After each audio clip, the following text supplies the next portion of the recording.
Hello team, this is a quick demo of our underwriting software version 2. So to add an underwriting, simply click on add underwriting, and then I'm gonna put in, say, North Haven Terrace, 32 million as example, and then look up the address, built in 1968, presentation, submit, okay? And we're gonna do underwriting in less than 5 minutes. So first, I know this is my purchase price around this 32 million. The first thing I'm going to do is to upload my rent roll. So I'm gonna come in here, go to Resman, and then come in here, and I'm gonna say boom video. This is my rent roll, okay? Go ahead and download this thing. Cool. Upload this, and then come in here, go into download right here. Cool. All right. Take the Resman. Yes, I want to create a unit mix out of this rent roll. Great. So now the rent roll is uploaded. The rent roll is automatically parsed with the minimum, maximum, average, 25th, median, and 75 percentile. All the units are showing up here. So if I open this one, you can see that the 011A is vacant right here, vacant units as example, right? Here's a vacant. The next vacant unit is 044G. So 044G is 4G. Where is it? Right here. This is a vacant unit. Okay, so that's great. Okay, now click on back, go to unit mix. If I click on the unit mix, you can see all of the units. We pivot by the unit type and then figure out the rent and the pro forma rent.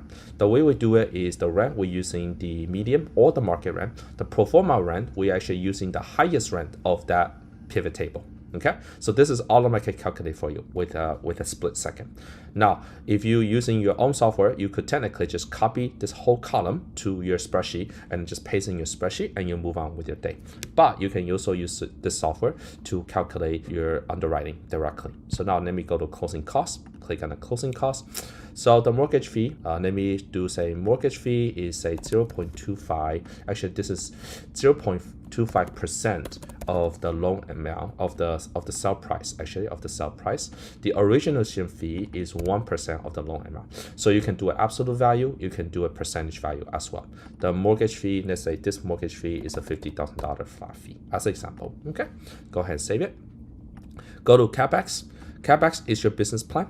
So interior upgrades, I'm gonna spend $7,000 per unit. I'm gonna renovate 100 out of the 208 units. The leasing office is a flat fee of say $50,000, and landscaping and trimming is say $25,000 as example. So at this point, I have a 775,000.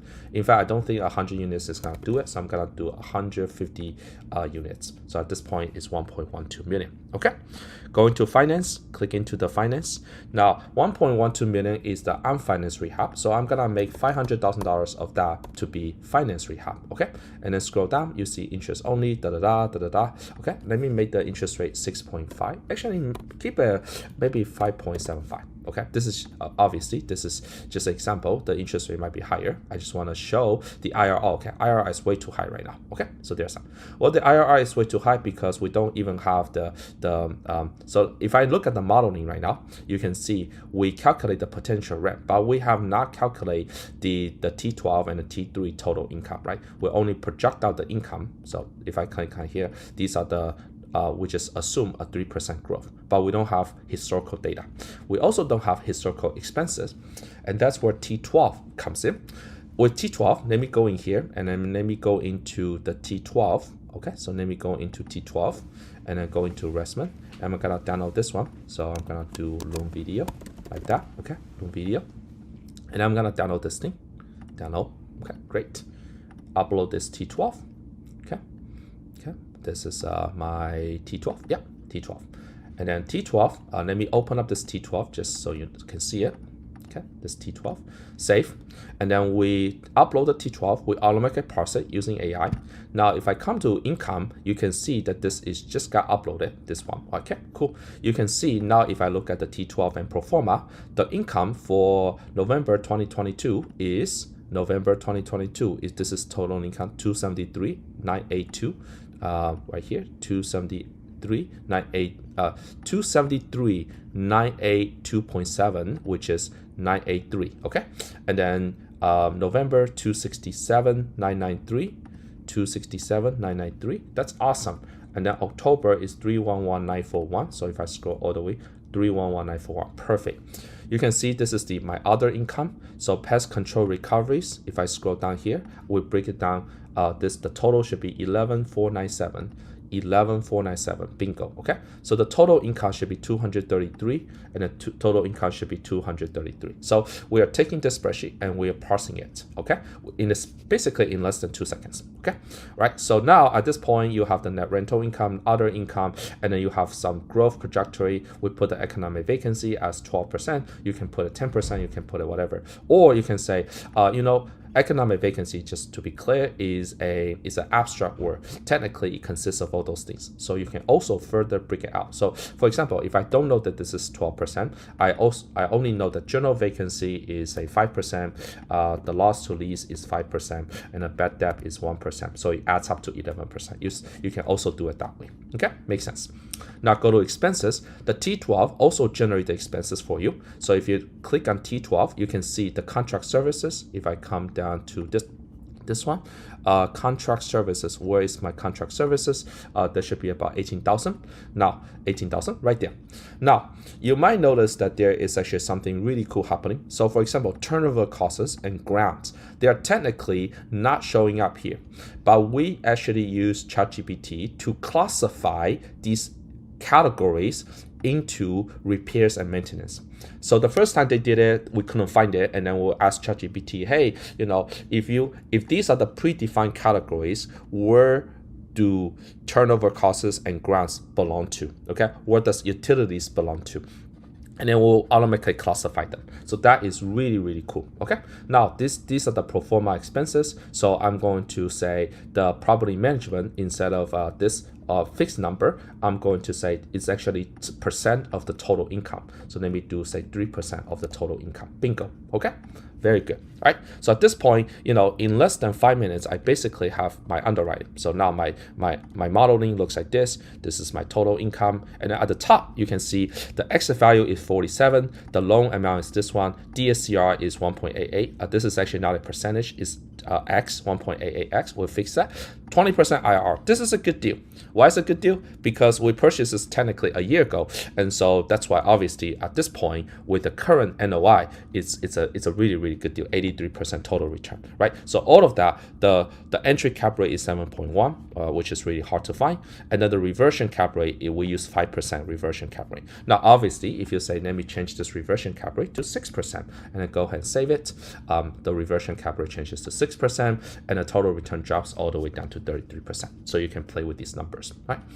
The GP/LP returns are automatically formed. Right now, we're doing 80-20 split with a 2% asset management fee. But if you want to change it, go for it. Okay. So, and then the rent comps, obviously, you can add a repository of your rent comps.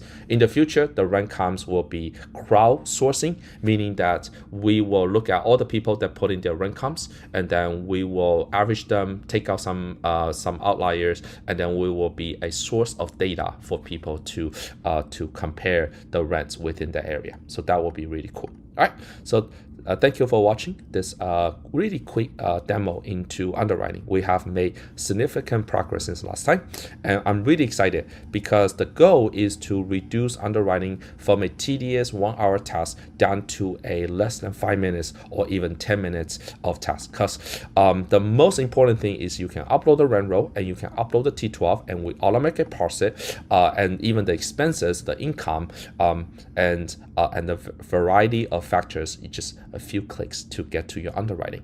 You can export this. So if I export this, it will become a spreadsheet. So I'm gonna open this spreadsheet, and then you can have this spreadsheet. Now, you see, this is my spreadsheet, which is really cool. And then one thing also to note is the following. There will be a button in the future to make an LOI directly from the portal. So you will have your template, and you will put in the purchase price. Then from the CapEx, which is your business plan, we can automatically write your email, right? Write your investor emails. So if I go to emails, if I go templates, and if you We have a really cool CRM that has things like if you're capital raising, this is under contract, due diligence completed, webinar, and you can see the business plan and the due diligence is just coming from your underwriting. We have the numbers. We can just use ChatGPT, generative AI to create those paragraphs for you. Okay. Similarly, because you have your business plan, we can create your webinar deck, create those images, create the pitch deck, and so on and so forth. So that's how the cycle comes together. I don't like this 33%. So I'm gonna go to the modeling, click on this, and then I'm gonna actually change this to say 5%. Okay, so there's that. And then do 83% total return. All right, thanks for watching. Thanks, bye-bye.